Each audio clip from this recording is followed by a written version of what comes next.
This Vauxhall Viva is the 1 litre car with a millionaire ride. The idea that you move up from a 2-door to a 4-door. If you got a 4-door and you still wanted to show you were moving up in the office, you'd move to a GS, which is like a 4-door but with sort of silver bits on the back.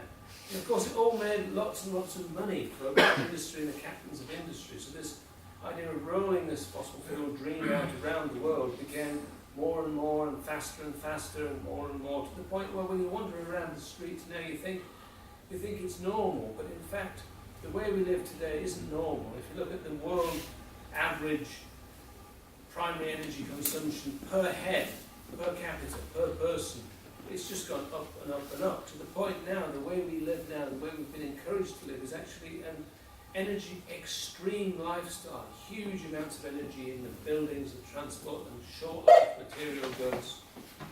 And this extreme energy normality didn't happen by chance, and it's now causing big problems.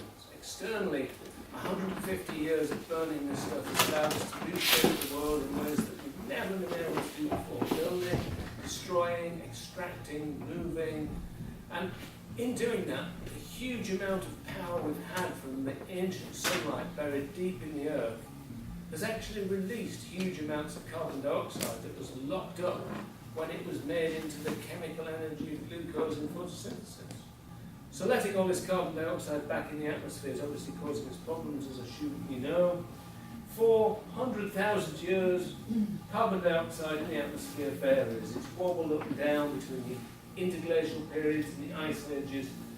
But for 400,000 years, it's been wobbling between 180 and 280 parts per million, and in the blink of an eye, we've wafted up to over 400 parts per million. But it's not just the physical world we've affected, it's internally, it's also messed up our heads, seeing ourselves as consumers. Because if you wander down the street, having all this energy and all this stuff, people aren't wandering around in a sort of state of ecstatic trance, because having more and more stuff beyond what you need, it actually starts to have a decreasing effect on your well-being and your happiness. And we sort of become numb to stuff. There's a fabulous book, Oliver James's book, Affluenza, that starts to look at this over-affluence. But this constant barrage of advertising making us want to buy stuff leads to all sorts of chaos. This isn't a riot, this is just a perfectly legal January sale where people are so compelled to buy stuff that they lose control. And of course the amount of money that we're borrowing both as a company and as a country and personal debt is at record levels. So this sort of crossing of the damage to the external and the internal world is becoming one of the deepest pervasive sources of anxiety that people lock away and lock away. You put information you don't want. Where I used to put the information about lung cancer when I was a roll-up smoker and just get on with the day. And it's affecting how we think. But it's also affecting how we think about the future, because I'm often sent out by CAT to talk about how we could be living in 2030. A couple of decades ahead. So I spent time looking at how we project the future. I went back to 1900 and how we saw the year 2000 in 1900, which was essentially adding energy to reduce human labour. It was a happier world. Looking at the 20s and 30s, the idea of progress, particularly a sort of male-dominated, sort of male-led type of progress, would begin to give us a sort of happier and more exciting world. And even when I was a boy, if I remember how I used to think about the world when I was like 9 or 10. We couldn't really wait for the future to start happening, because the future would mean there'd be rockets and hover bikes and silver miniskirts and jetpacks, and it would be all exciting. There'd be labour-saving devices. It would be very thrilling. We would have all sorts of exciting things to exalt us and take us to fascinating, interesting places. But I also remember when I saw the film Blade Runner for the first time, I thought, well, hang on, that's a sort of different sort of future. That's dark and Mad Max. And then suddenly I began to look at how we project the next 10, 20 years, not millions of years in the future, but 20 years in the future. And it's sort of ecological collapse and dystopia. I watched film after film, read books, television, radio plays, and the gaming world particularly. It's a very dark place. And the authors seem to set their work against this dark vision. And I've talked to authors about it.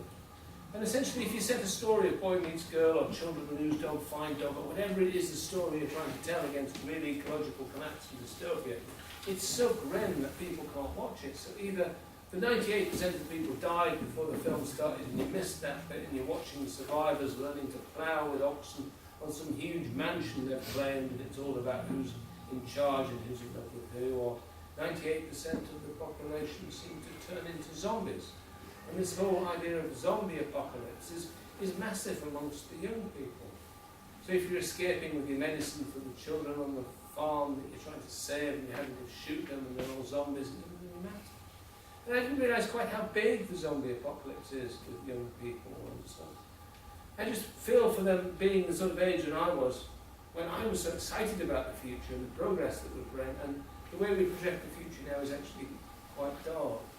But if we can't imagine a positive future, we won't create it, which is why we exist, which is why the Centre for Alternative Technology spent a lot of time showing solutions are possible now, looking at what's the scale of the challenge, and clipping together what we have to show it doesn't have to be an apocalypse. We have the technologies, but that means thinking about the evidence and what the evidence demands. And if you look at what's going on, there's all sorts of green stuff and green talk going on. But if you actually talk to the climate scientists about what the physics of the situation demands,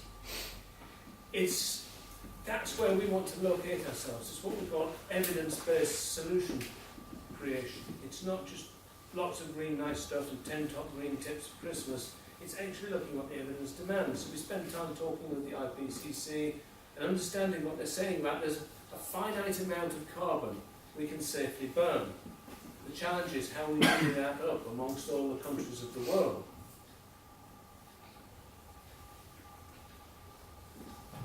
Climate scientists can estimate how much of the remaining fossil fuels we can safely burn.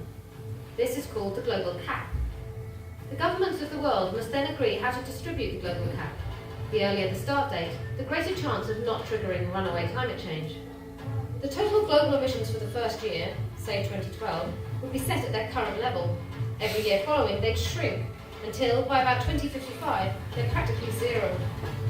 The emissions must also be divided between countries. Initially, they would each be allocated according to how much they currently consume. But this would then change over time. America, with its relatively small population, would decrease rapidly from its current over-consuming position. China and Europe would decrease a little, and India and Africa would increase greatly, reflecting their large populations. Equity is the only option, both morally and also practically. So if we look at what is our current emissions pledges of 60 to 80% by 2050, and compare that with what is our fair share of the carbon we can safely burn, it doesn't stack up. What we find is that we have to look at a more rapid decarbonisation, more like zero emissions by 2030. So we set out to start modelling that. What would that look like? What would we be wearing? How would we be moving ourselves around? What would we eat? So we started off looking at where emissions are currently today. We give off 650 million tonnes of carbon dioxide every year, and about 550 million tonnes of that is from burning fossil fuels. There are substantial amounts of non-energy emissions from chemical processes, gases like methane, but also huge amounts of emissions from land use as well. So if we want to get to net zero, we don't just have to think about stopping burning fossil fuels, we have to think about the other emissions as well. But the reason I've sort of told you the story so far is to help realise that where we're living today is energy extreme, huge amounts more energy than we actually need. So dealing with this means beginning to power down from our extreme energy normality by 60% over 2 decades. It's sort of going back to more like 1950s average energy levels per head. That means going through all of the different ways we use energy and working out how we can make reductions by rethinking our attitudes to energy. It's not just energy efficiency, it's rethinking the relationship. In buildings, for example, heating and hot water, we can reduce by 60% the amount of the emissions, the amount of energy from that need. If you take a typical house, average UK house, something heating demands something like 10,000 kilowatt hours per year. If you then go through it, insulate walls, roof, windows, reduce the draft, slightly lower temperatures, 60% less energy to do that. And if we have a program to insulate 20 million houses in 20 years, each house you insulate saves money, it pays you back for doing it. You can have a massive program of training up young people, giving them the skills to go and fit Britain out for the 21st century. Similarly, transport. Moving around in nearly a ton of steel with an internal combustion engine is very inefficient, about 18% efficient. The vast majority of energy goes up as heat through burning fossil fuels in that way. If we switch to light, smart electric vehicles, reduce the need to move around, and link up buses and trains and make them affordable, we can have 35% reductions. And then we can think about more efficient ways of driving all of those types of vehicles as well. So, starting off with where we are today, travelling less and travelling by different means can reduce by 35%. But also the improved efficiency of switching from very energy inefficient fossil fuel powered vehicles to electric vehicles running from renewables brings it down to a 78% reduction. So we can go through all the different parts of energy use and power it down. Then we can power up our indigenous renewables. There's enough energy out there. Britain is a windswept island, plenty of energy. The question is, can we keep the lights on? During the periods when we becalmed, at peak times when the wind stops blowing or it's night time. So what we started off with was we employed an energy modeller who took 10 years of real world hourly data, 87,000 hours, and began to plot the outputs from offshore wind farms, multiplied up, looking at all the possible sites, to give us a very clear picture of what energy would be available when. We then added the energy from onshore wind, wave, tidal, solar PV, to give us a very clear picture of what time of day over a 10-year period on an hourly basis we'll have energy. We then used the same data to plot electricity demand, because that changes with the time of day and the season and the industry. And then we crossed the two to identify periods of surplus and shortfall. We then modelled how we can begin to move some loads around. We can move big industrial loads.